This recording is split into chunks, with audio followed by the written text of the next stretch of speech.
Today we're installing a universal backup camera on our 2013 Ford Fusion. Looking through the kit, this comes with the camera you just saw, which is built into a license plate ring, along with the video cable you see here and the power cable which will be wired into the car. Looking at the product manual, this is a little light on details, however it gives you a basic overview of the wiring and how it all needs to go together depending on your exact installation needs. One note on the video cable, you can see a red wire on either end of this cable, and this is for providing power to your radio and head unit as a trigger so that when you put the car in reverse and the backup camera turns on, the wire provides power and acts as a trigger for the head unit to display the backup camera video feed. Here are some of the tools we needed, and these may vary depending on your individual vehicle.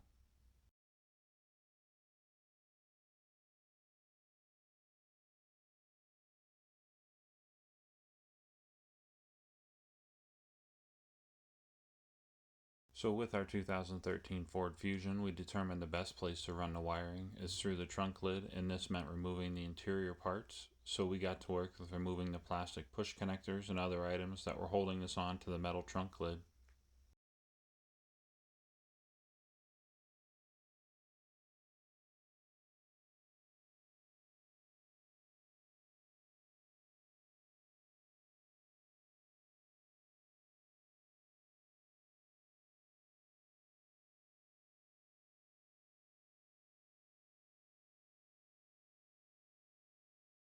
Once inside the trunk lid, we realized that there was no direct access and OEM holes in the metal, so we decided to remove the passenger rear reverse light so we could run the wiring from the camera into the interior of the vehicle. This light is held on with 3 nuts, and after removing them it took a little bit of pressure due to the seal on the back of the light, but it eventually popped free.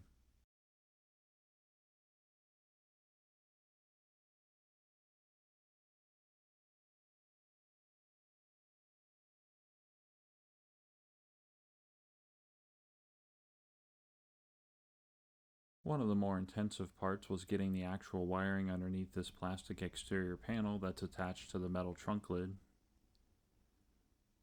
We broke out our plastic trim removal tools so we did not damage the paint and got to work with finessing this under. And the finished product looks really good here.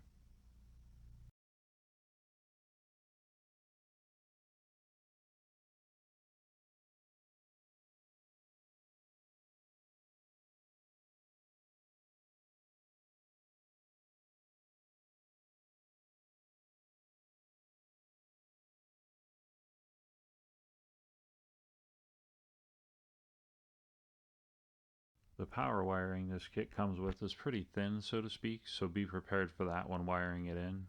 And with that, we actually wired this into the reverse light so that when you put the car in reverse, this reverse bulb energizes and also provides power to the camera. With this, we also went ahead and put a metal screw into the metal part of the trunk lid for our ground. One other housekeeping item is we taped up the connections here so that they did not eventually wiggle free as we were driving down the road.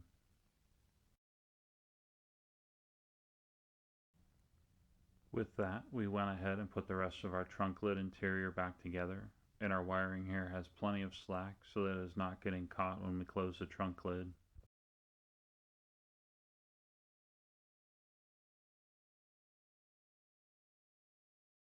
Using our handy plastic tool from the radio and HVAC install, if you've not watched that video, there will be a link to it at the end of this video.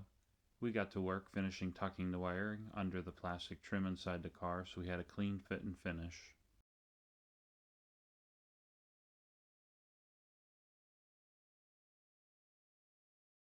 Now that we have the wiring ran to the front of the car, we proceeded to remove our trim just like we did for the radio and HVAC install, then almost completely loosen the 2 bolts at the bottom of the faceplate.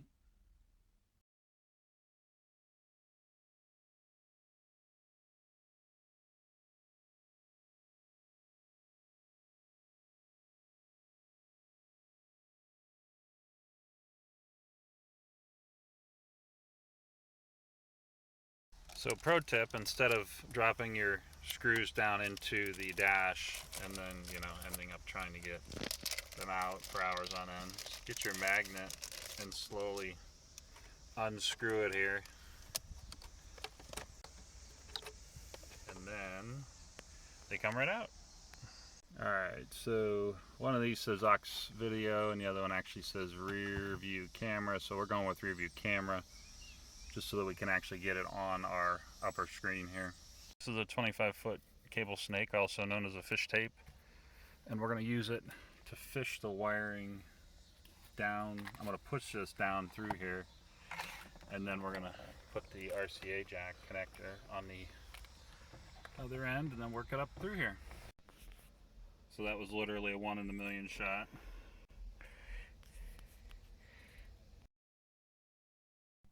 This part took a little time and finesse, mainly to make sure we weren't pulling too hard and yanking the RCA jack off the end of the fish tape, but we managed to get it through to the top of the dash after a few minutes.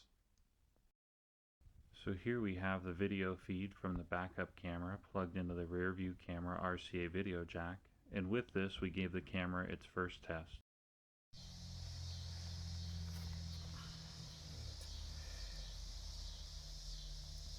So I'll hit the settings, backup camera, go.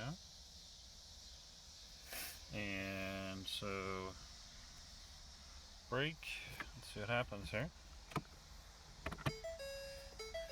You're gonna have to start the car, maybe.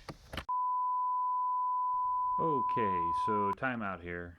After a lot of troubleshooting that involved hooking up the camera to my friend's TV in his driveway to confirm the video was not working, and checking our grounds, and checking the wiring, we had a little moment where we pulled our hair out.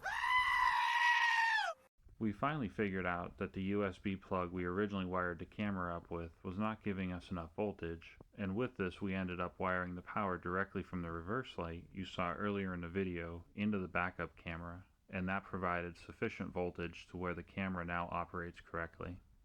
It's the finished product. Nice view of the sky there with the trunk lit up, but yeah, we got her figured out. So definitely a note, make sure you check the power supply, because our lights are actually coming on, and I've seen other like low budget, cameras, so to speak, that have nighttime LEDs on them look exactly like the camera lights that we saw last week when we first did this, but when we plugged them in, they were like super bright when they're functioning now. So your lights will definitely be bright, and this is not the best video per se, but if your lights are not glaringly bright like this, then you probably have a power issue, which is what our issue turned out to be. One final video here without the door open and the car dinging. It was pretty cut and dry once we figured out the power was the issue. We actually ran the original power wire off of a USB plug like this from the front of the car, but it just didn't have enough juice getting to the back of the car. Once we ran it directly to the rear backup light, had full juice, and we got a good ground, and the camera works fine. So, alright, checking the camera one more time here. Football's right around the corner, so go Hokies.